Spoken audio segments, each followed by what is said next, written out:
Now in his 90s, George remembers his first adventure, a trip along the Mississippi River. But of course, he had no idea then his next big adventure would take him here, to the waters off the coast of Normandy, France.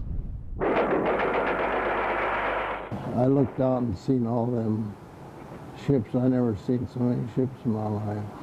It was far beyond the horizon. George Shirks was 20 years old. His Navy salvage team had just completed demolition training in Scotland. They were supposed to get a little R&R. Instead, they were rushed to their next assignment. He had no idea what to expect. No idea he was about to be part of history, part of the D-Day invasion off the coast of Normandy, France.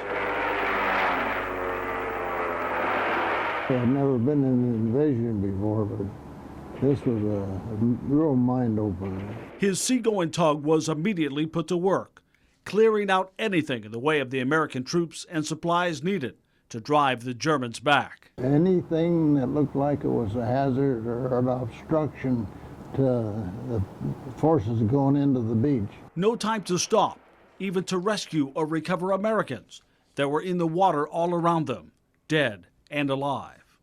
I've seen people just drown right alongside. Our ship was moving. You didn't very well stop and do anything, because then you become a target. Taking fire from German ground forces on the cliffs and nightly attacks from aircraft above, also battling bad weather with strong winds. The men on board had only one choice: focus on their job, even as they watched as men were fighting for their lives all around them. From where you were working, I'm sure you saw everything. You saw the waves of men going on the shore and the resistance. I was right with them. You're right there in the mix of it. What were you thinking? Do my job, just do it, do whatever the skipper said. And huge transport ships and the smaller ducks kept coming, taking more and more of the 150,000 men to the beaches at Normandy alone. A number of those vessels did not make it to shore. Some capsized, still filled with men.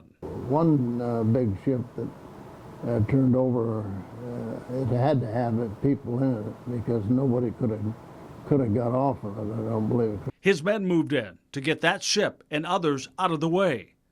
They dragged them out, sank them, or just blew them to pieces. And I had to climb up the hull and have the guys pass me up the dynamite.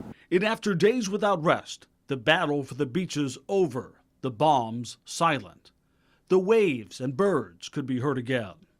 And George and his crew looked all around to see they were surrounded by the horrific reminders of the price we pay to be free. There were people and equipment scattered everywhere at the end of the invasion. Yeah, there sure was. But did that just look like a nightmare to you?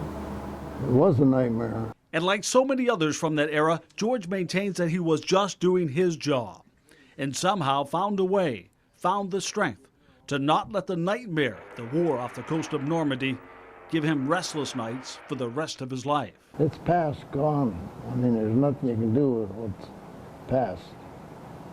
That's why I look at it. I'll just take the present. Just up the hill from Omaha Beach, this is the American Cemetery in France. More than 9,000 Americans are buried here. On D-Day alone, more than 10,000 Allied casualties, wounded, killed, missing in action. As for George, of course, he made it home. And he went to Palmer Chiropractic before spending the next 26 years with the fire department.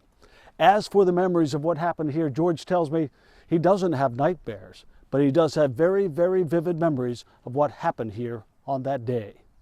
Reporting from Normandy, France, I'm Gary Mativier, KWQC TV6 News.